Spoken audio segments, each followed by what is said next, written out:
નમસ્કાર મિત્રો, ગઈકાલે શ્લોક 5માં આપણે જોયું કે જ્ઞાની પુરુષો અને નિષ્કામ કર્મયોગીઓ બંને એક જ પરમપદને પ્રાપ્ત કરે છે. આજે અધ્યાય 5ના શ્લોક 6માં ભગવાન શ્રીકૃષ્ણ એક ખૂબ જ મહત્વપૂર્ણ ચેતવણી અને સત્ય આપણી સામે મૂકે છે. ભગવાન કહે છે કે કર્મયોગ, નિષ્કામ કર્મ વિના મેળવેલો સંન્યાસ માત્ર દુઃખદાયી છે, જ્યારે ભગવદ્ ભાવથી કર્મ કરનાર કર્મયોગી ખૂબ જ ઝડપથી પરમ બ્રહ્મને પ્રાપ્ત કરી લે છે.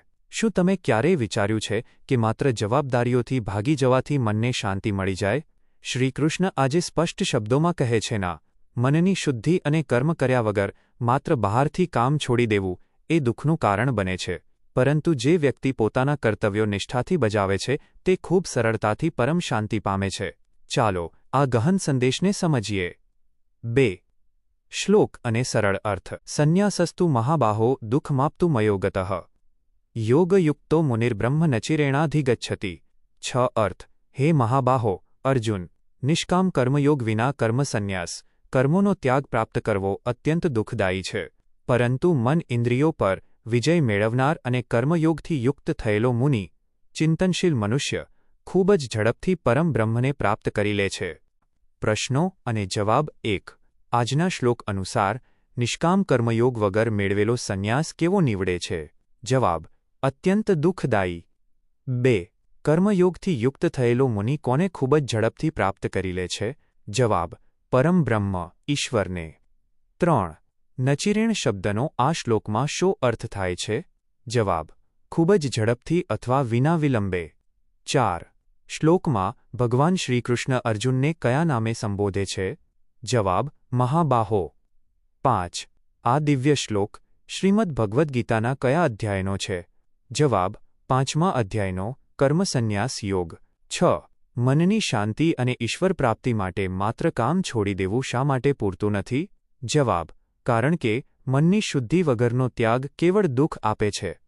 7. અયોગતઃનો અર્થ શું થાય છે? જવાબ: કર્મયોગ વગરનો અથવા નિષ્કામ ભાવ વગરનો. 8.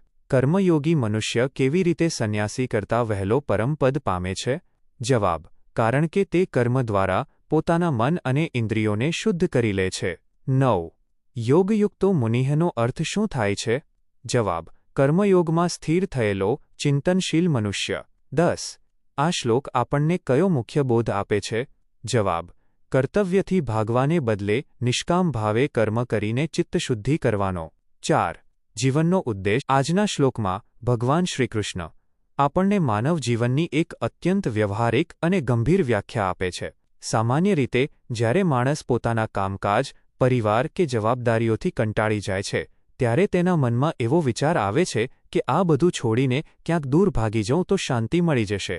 પરંતુ શ્રીકૃષ્ણ અહીં સ્પષ્ટ ચેતવણી આપે છે કે બહારથી કામ છોડી દેવાથી મન શાંત થતું નથી. જો મનમાં વાસના, ઈચ્છાઓ કે અશાંતિ ભરેલી હશે તો સંસાર છોડ્યા પછી પણ માણસ દુઃખી જ રહેશે. સાચો માર્ગ એ છે કે પહેલાં નિષ્કામ કર્મયોગ દ્વારા પોતાના મનને શુદ્ધ કરવું. આપણા રોજિંદા જીવનમાં આ શ્લોકનો ઉદ્દેશ્ય એ છે કે આપણે આપણી જવાબદારીઓ અને કર્તવ્યોથી ક્યારેય મોં ન મોડવું જોઈએ. પછી તે ઘરમાં કુટુંબ પ્રત્યેની ફરજ હોય, નોકરી કે ધંધામાં પોતાની કામગીરી હોય કે સમાજ પ્રત્યેનું ઉત્તરદાયિત્વ હોય, આ બધા જ કર્મોને ઈશ્વરીય પૂજા સમજીને નિષ્ઠાપૂર્વક કરવા જોઈએ.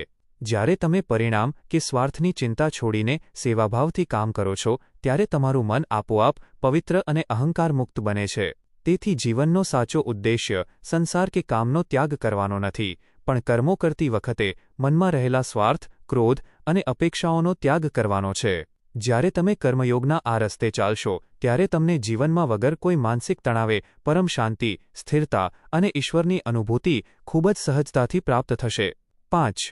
નિષ્કર્ષ. જવાબદારીઓથી ભાગવું એ સંન્યાસ નથી, પણ નિષ્કામ ભાવે કર્મ કરીને મનની શુદ્ધિ મેળવવી એ જ સાચી ઈશ્વર પ્રાપ્તિનો શ્રેષ્ઠ માર્ગ છે. કર્મયોગ વિનાના સંન્યાસને દુઃખદાયી કહ્યા પછી હવે પછીના શ્લોક 7માં ભગવાન શ્રીકૃષ્ણ સ્પષ્ટ કરશે કે જે કર્મયોગીનું મન પવિત્ર અને જીતેન્દ્રિય છે, તે કર્મ કરવા છતાં પણ ક્યારેય લેપાતો કે બંધાતો નથી. આજના આ ગીતા ચિંતનમાં જોડાવા બદલ આપ સૌનો હૃદયપૂર્વક આભાર. જો આ વિચારો આપને ઉપયોગી લાગ્યા હોય તો આ વિડિયો તમારા પરિવારજનો અને મિત્રો સુધી જરૂર પહોંચાડજો.